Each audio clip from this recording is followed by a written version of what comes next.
Le marché immobilier de Singapour ne se porte pas bien aujourd'hui. Les transactions sont au point mort. Les acheteurs attendent sur la touche les ventes de feu et les vendeurs restent fermes sur les prix, peu désireux de vendre à bas prix. Perspective à court terme, 1 à 2 ans. Je pense que tout le monde est d'accord pour dire qu'à court terme, le marché immobilier de Singapour a une tendance à la baisse. Les taux d'intérêt ont augmenté, les loyers ont baissé et une offre importante de nouveaux appartements TOP a mis une pression croissante sur des prix déjà faibles. Cette situation est de bon augure pour les acheteurs, mais pas pour les vendeurs. En d'autres termes, le marché actuel est celui des acheteurs. Le groupe qui sera le plus touché est celui des investisseurs qui ont des emprunts bancaires élevés et qui ne peuvent pas vendre leur propriété à cause du droit de timbre du vendeur. Nous pourrions donc assister cette année à une augmentation des ventes hypothécaires. Il y aura des gens qui seront heureux, comme les acheteurs, mais ils cesseront aussi d'attraper le marché au point le plus bas. La demande restera donc faible et la chute des prix deviendra une prophétie qui se réalisera d'elle-même. Naturellement, la question suivante serait de combien le marché va-t-il encore chuter ? Combien de temps encore le marché va-t-il chuter ? Eh bien, en toute honnêteté, personne ne le sait. Ce que nous pouvons faire, en revanche, c'est émettre une supposition éclairée à ce sujet. Tout d'abord, il est très peu probable que les prix reviennent au niveau d'avant 2008. Une règle à ne jamais oublier, c'est que le marché a toujours raison. Le marché est déterminé par des milliers et des milliers de transactions. Cela signifie que nous, en tant que collectif, avons déterminé que ce prix était correct. Si ce n'était pas le cas, nous n'achèterions pas et, par conséquent, nous ne pensons pas que des prix au niveau de 2008 soient possibles. À mon avis, ces 7 dernières années, le marché s'est corrigé pour atteindre le bon prix.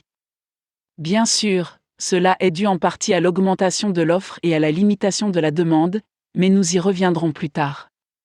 À notre avis, les prix vont très probablement encore baisser de 5 à 8% au maximum. Le marché immobilier de Singapour est invariablement lié au HDB et à ses nombreuses politiques. Parmi celles-ci, le taux d'intérêt du HDB est fixé à 2,6%, soit 0,1% de plus que le taux du CPF. L'une des raisons de la tendance baissière actuelle est la hausse des taux d'intérêt. Cela a poussé les acteurs qui ont surendetté ou suremprunté à vendre leurs propriétés en dessous des taux du marché pour une vente rapide. La plupart des logements HDB ne sont pas affectés par cette situation, car la plupart d'entre eux bénéficient d'un prêt immobilier HDB. Nous considérons donc que le HDB est un prix plancher, surtout lorsque les taux bancaires commenceront à atteindre 2,6%. Nous prévoyons que les prix continueront à baisser lentement et graduellement pendant que les taux bancaires atteindront la barre des 2,6%. À ce moment-là, le marché de l'immobilier devrait atteindre son niveau le plus bas et entrer dans une phase de consolidation au cours de laquelle il augmentera ou se maintiendra lentement. Toute baisse ultérieure devrait être sans conséquence et de courte durée. Perspective à long terme, 5 à 10 ans.